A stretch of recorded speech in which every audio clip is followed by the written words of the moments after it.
আমাদের স্কুলে একটা ফাংশন আছে, তুমি আমাকে কিছু টাকা দাও, আমার কি টাকা লাগবে। হ্যাঁ, আজ আমি তোকে একটি টাকাও দেবো না। তোর বাবা তোকে স্কুলে যেতে নিষেধ করেছে। আম্মা গো,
সামনে মাসে পরীক্ষা মা, এই সময় যদি আমি স্কুলে না যাই তাহলে আমার পড়াশোনা কি করে হবে?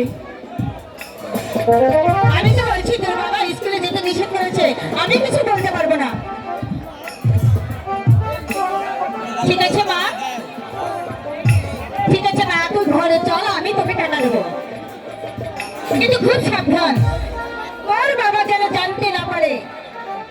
আমার লক্ষ্মী মা, আমার বাবা কিচ্ছু জানতে পারবে। ঠিক আছে আমার শোনাবে। ঠিক আছে, ঠিক আছে, চলে মা। আমি যে তোমাকে নিষেধ করে দিয়েছিলাম, আমার নিষেধ অমান্য করে বলা স্কুলে কেন পাঠালে? তাহলে ওই কবি মুন্সি যা বলেছে তা কি সবই সত্য? স্বামী, তাহলে আমি ওই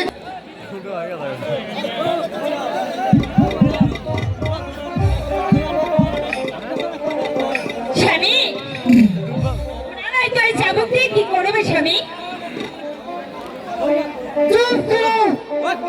আমি যা বলছি তুমি তাই করো। ওই গান থেকে চাবুকটা নিয়ে আসো। আমি যাচ্ছি স্বামী, যাচ্ছি না, আমি এনেছি স্বামী।